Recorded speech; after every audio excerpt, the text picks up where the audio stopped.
Okay guys, chapter चल रहा है cash flow statement, DK Goyal, illustration 44। इसमें हमें एक जो पार्ट डिस्कस करना है वो ये है कि इसके अंदर आपको एक्चुअली जो बैलेंस शीट दी हुई है वो मिस्टर अनिल की दी हुई है। शायद टीएस ग्रेवाल में ऐसा क्वेश्चन अभी तक हमने नहीं करा है ना। तो अभी तक आपने जितने भी क्वेश्चंस करे हैं कैश फ्लो के वो आपने कंपनी के करे हैं। इस बारी एक प्रोप्राइटर फर्म का या फिर मतलब इंडिविजुअल का या पार्टनरशिप फर्म के अगर कैश फ्लो आपको करने को देखने को करना होता है तो आपने उसमें सिर्फ इतना ध्यान रखना है कि एक तो शेयर वेयर इस तरह के वर्ड्स नहीं मिलेंगे क्योंकि इंडिविजुअल के लिए तो ये ऑथराइज होते नहीं है शेयर्स, मतलब इस तरीके के वर्ड्स। दूसरी चीज आपको इस कंडीशन में क्या एक चीज एक्स्ट्रा बनानी पड़ेगी परी, अगर किसी इंडिविजुअल का क्वेश्चन आ जाएगा तो क्या एक कौन सा एक ऐसा अकाउंट है जो एक्स्ट्रा बनता है, नहीं पता? फर्स्ट टाइम कर रहे हो वाले बताओ, आइडिया है तो? नहीं पता आपको बेटा? फर्स्ट टाइम पढ़ रहे हो वाली चीज, ये पहले डीके में से डिस्कस नहीं हुई है? ठीक है, तो एक आध क्वेश्चन भी नहीं कराया था। ओके, तो वेरी गुड, बढ़िया हुआ, चीजें निकल आई। देखो बेटा एक दो क्वेश्चन एक्चुअली इसमें बैक क्वेश्चन भी है। इसमें क्या होगा, अगर आपको गाइस अगर आपको उसमें इंडिविजुअल किसी व्यक्ति का, अच्छा पहचान क्या होती है इंडिविजुअल की, ये क्वेश्चन में फर्स्ट टाइटल में ऑलमोस्ट लिखा हुआ मिलता है, ये लिखा है इसमें following are the balance sheet of mister Anil. अब भैया इसके आगे लिमिटेड, प्राइवेट लिमिटेड ऐसे टर्म्स तो यूज हो नहीं रहे, तो ये कंपनी तो है नहीं, इंडिविजुअल व्यक्ति हो गया या कोई फर्म का नाम आ जाएगी जैसे बंसल एंटरप्राइजेस, अभी कंपनी नहीं है क्योंकि कंपनी के पीछे लिमिटेड और प्राइवेट लिमिटेड वर्ड्स लगे रहते हैं या लिखा रहता है कि कंपनी। तो इस कंडीशन में गाइस आपको एक अकाउंट बनाना पड़ता है, उसका नाम होता है कैपिटल अकाउंट। याद आया कुछ? नहीं पढ़ाई में तो याद कहां से आएगा? सोचा यही था, तो कहीं ना कहीं पढ़ा हुआ था आपने इसका मतलब। एक कैपिटल अकाउंट बनता है और उसमें केवल गिनती की 4 चीजें आती हैं। सबसे पहले आता है बाय बैलेंस बीडी, ध्यान रखना कैपिटल के नाम से ही मिलेगी बैलेंस शीट में भी सामान, शेयर कैपिटल के नाम से नहीं मिलेगा इसमें। और टू बैलेंस सीडी, अब ये तो मुझे बताने की जरूरत नहीं है कि वो लायबिलिटी इसलिए ओपनिंग बैलेंस क्रेडिट है। बाय बैलेंस बीडी और क्लोज टू बैलेंस सीडी, दो चीजें तो आपको क्वेश्चन में देखने को मिलेंगी।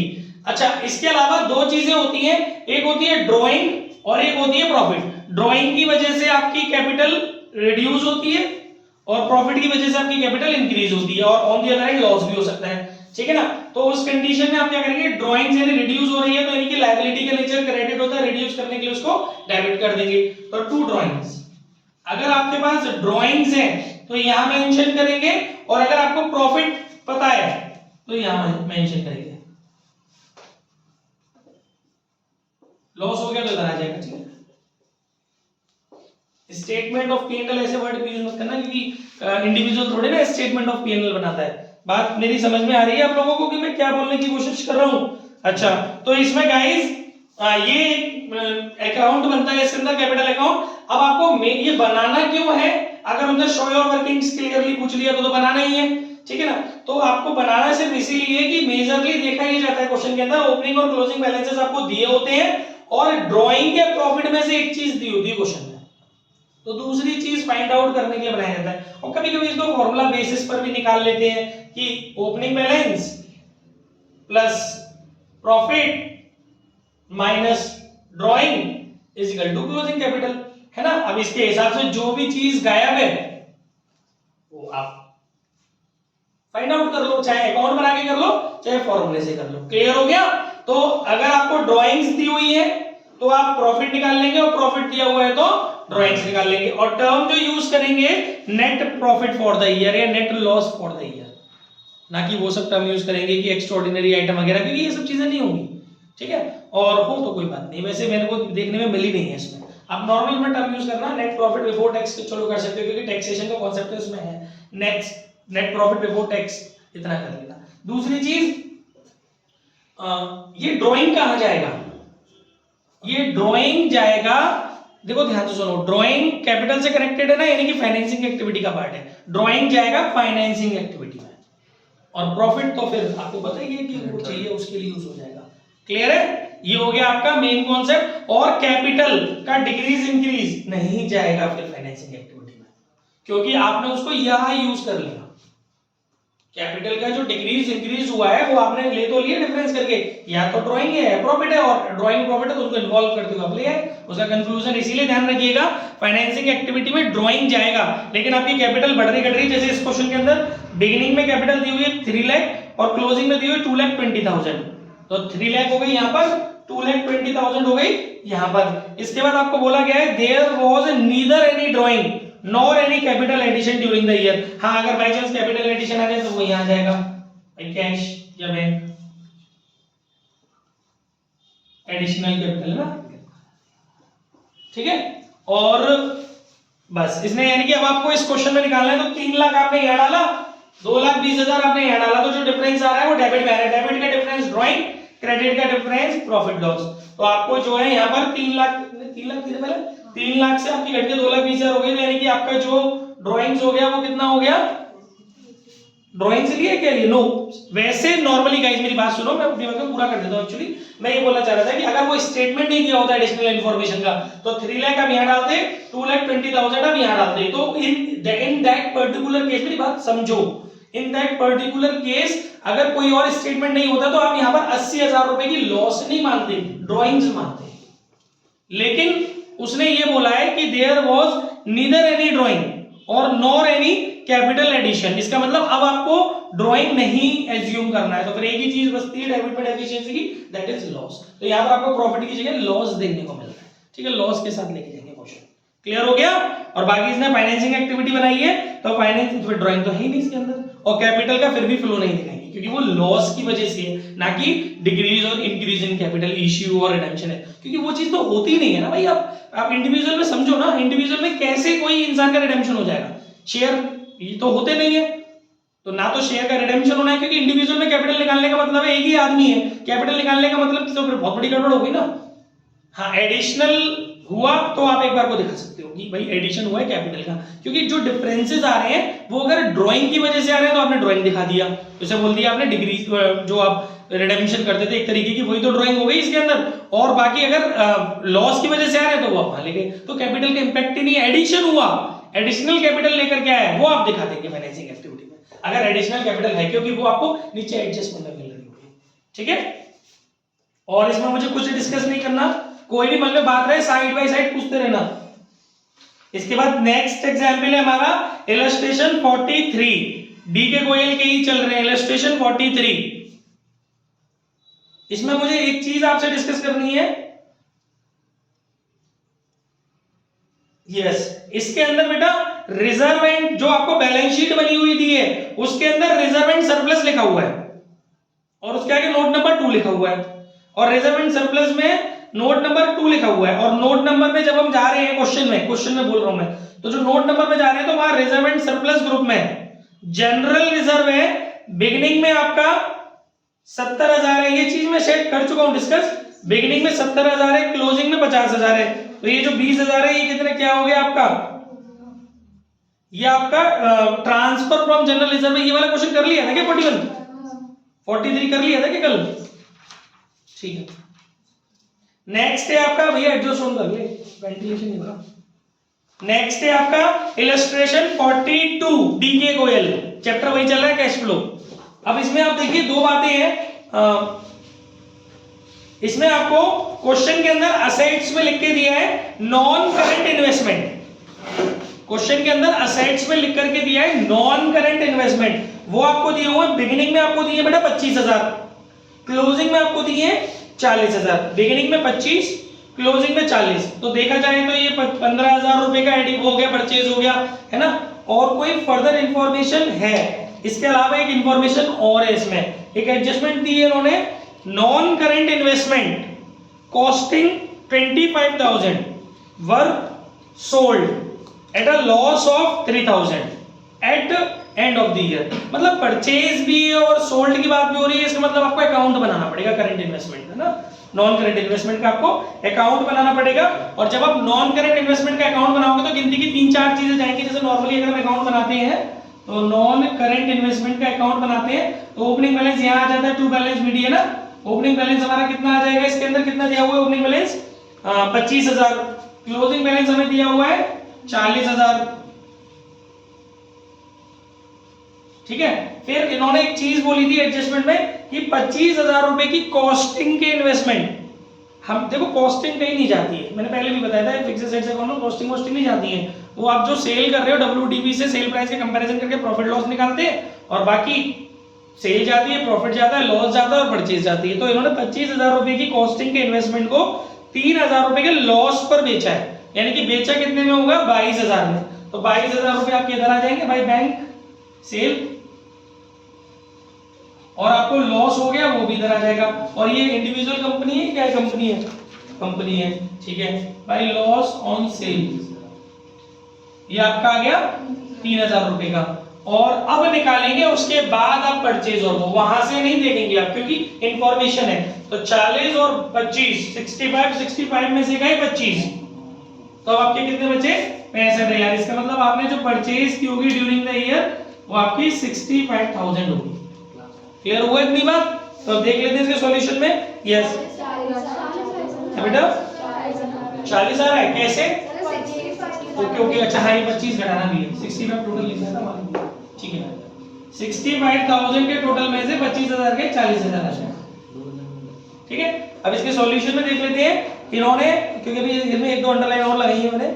एक तो इन्होंने इसको परचेज में दिखाया है, purchase of non current investment 40,000, ठीक है, माइनस करा है, बात क्लियर हो जाती है। अच्छा इसमें एक इंटरेस्ट का भी पंगा इन्होंने डाला है, अब वो भी समझना है कि एडजस्टमेंट और इंटरेस्ट की, ये बात क्लियर हो गई। और सेल भी इन्होंने फिर दिखाया होगा 22,000 रुपए का, ठीक है, सेल भी दिखाया इन्होंने। और लॉस होगा 3,000 रुपए का, ये उन्होंने फर्स्ट एक्टिविटी में ले लिया होगा, loss on sale of investment 3,000, ये भी ठीक है। अब इसमें एक एडजस्टमेंट और है बेटा, इसमें लिखा हुआ है 12 फिफ्थ एडजस्टमेंट दी है इन्होंने, एक्चुअली एडजस्टमेंट नहीं है, नोट्स में दिया है इन्होंने, नोट्स टू अकाउंट में फिफ्थ पॉइंट दिया है कि rate of interest on non current investment 12% per annum.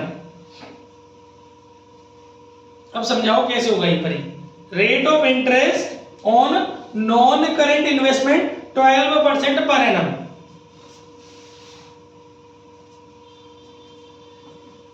अब क्या करें बताओ? आपके पास बिगिनिंग में कितने इन्वेस्टमेंट थे, कोई नहीं बता पा रहा है, पेपर में कैसे करोगे, सैंपल पेपर में फैल जाओगे। आपके पास बिगिनिंग में क्या बोल बेटा 25,000 थे। अब मुझे ये बताओ कि इसमें करना क्या चाहिए परी?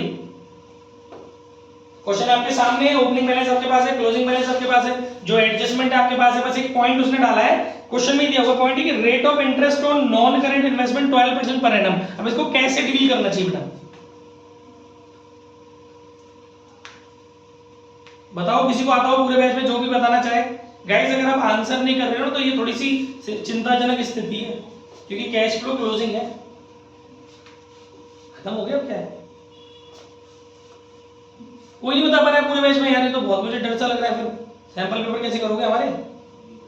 हाँ जी, कोई आइडिया नहीं लग रहा है इसको कैसे करेंगे? जो मन में आ रहा है बोलो, गलत सही क्या होता है इसमें?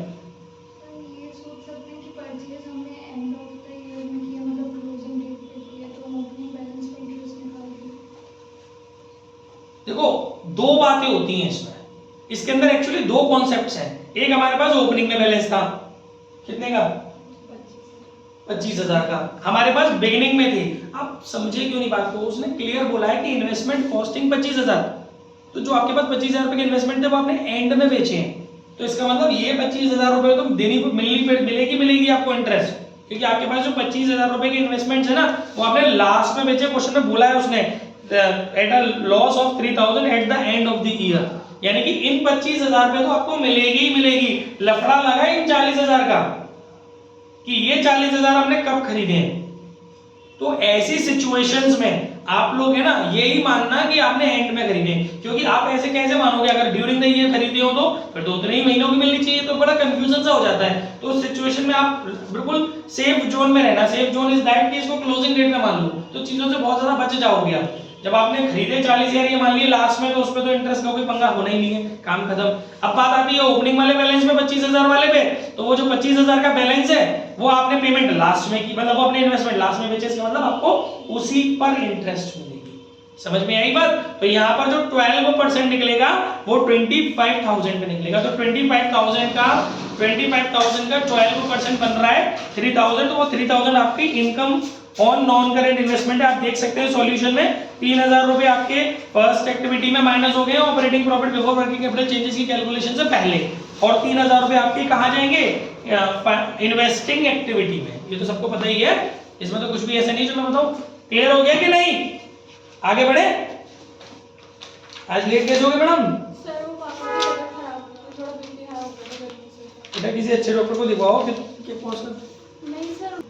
नेक्स्ट क्वेश्चन पे चलते हैं गाइस, इलस्ट्रेशन 41 डीके गोयल। देखिए इस क्वेश्चन में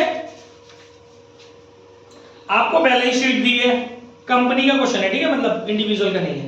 बैलेंस शीट आपको दी है, नोट्स टू अकाउंट्स दिए, नोट्स टू अकाउंट में इन्होंने लिखा है रिजर्व एंड सरप्लस के अंदर प्रॉफिट एंड लॉस के जो बैलेंसेस दिए हैं वो आपके पास ओपनिंग बैलेंसेस भी हैं और क्लोजिंग बैलेंसेस भी हैं। ओपनिंग बैलेंसेस आपको नेगेटिव दिया है 50,000 और यानी कि लॉस दिया है, और क्लोजिंग बैलेंसेस आपको वो भी नेगेटिव दिया है 3,35,000, 3,35,000। ओपनिंग बैलेंस भी नेगेटिव, क्लोजिंग बैलेंस भी नेगेटिव। इतनी बात समझ में आ रही है, ठीक है। और पहले इसको समझ लीजिए, फिर इसके बाद एक पॉइंट और है इसके अंदर। तो पहले तो ये समझो कि जब आप नेट प्रॉफिट आफ्टर एप्रोप्रिएशंस निकालोगे वो कैसे निकालोगे, आपको बताया गया था क्लोजिंग में से माइनस करते हैं ओपनिंग। तो क्लोजिंग ऑलरेडी माइनस का है 3,35,000, उसमें से आपको माइनस करना है माइनस के 50,000। ये कभी कभी कंफ्यूज हो जाते हैं, इसलिए चूज किया गया इन पॉइंटों को। माइनस माइनस हो गया प्लस, तो जो कंक्लूजन निकलेगा वो माइनस के 2,85,000 निकलेगा। समझ में आ रहा है?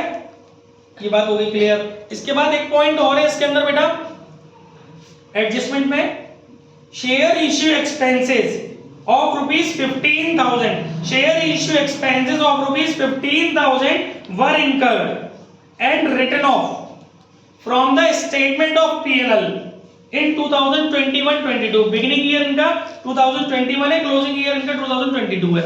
इन्होंने क्या बोला है कि शेयर इश्यू एक्सपेंसेस ऑफ ₹15,000। देखो आपको पता है एक बात, जो शेयर इश्यू एक्सपेंसेस होते हैं नॉर्मली अगर आपको क्वेश्चन में दिए होते हैं, आप वो शेयर इश्यू एक्सपेंसेस कहां दिखाते हो?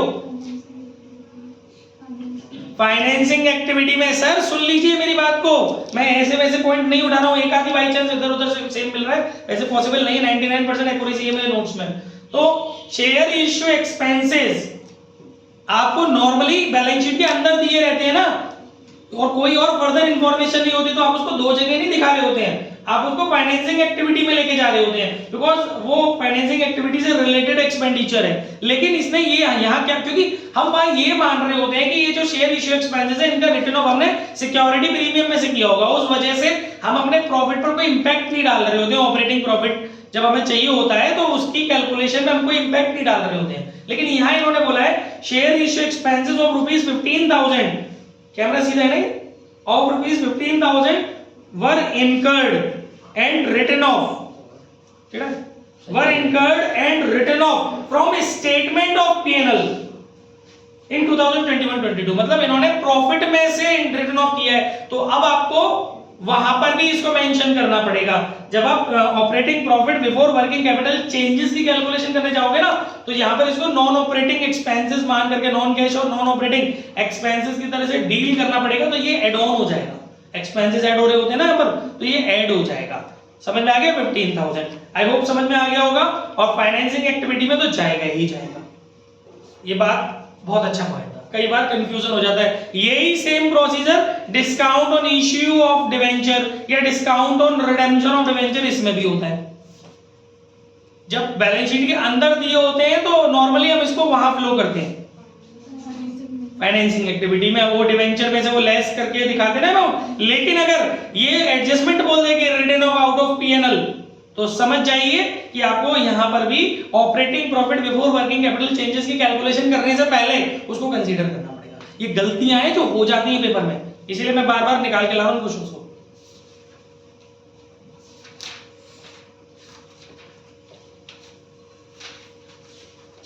पॉज कर ले, नेसेसरी को चलाते रहे, एक्टिव मैंने छोड़ दे।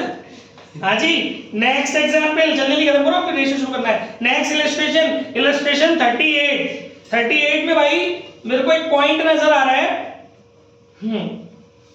आपको बैलेंस शीट दी है, ठीक है, कोई दिक्कत नहीं है। नोट्स क्वेश्चन की बैलेंस शीट में जो दी है उसमें भी कोई दिक्कत नहीं है। थर्ड पॉइंट दिया है उसमें शॉर्ट टर्म प्रोविजन।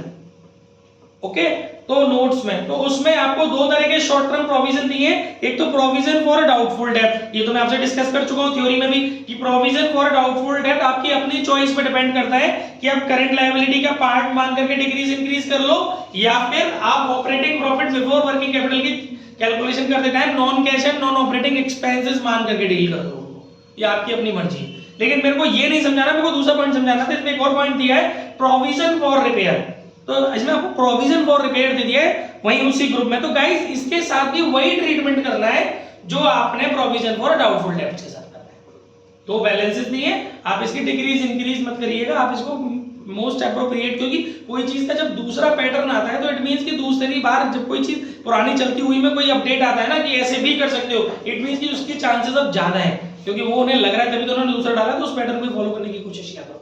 तो अब आपको इसको operating profit before working capital changes, क्या वो कोई पंगा है क्या?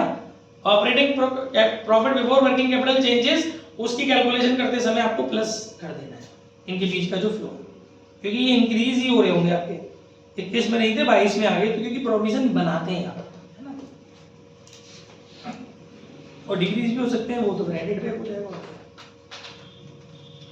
पॉज।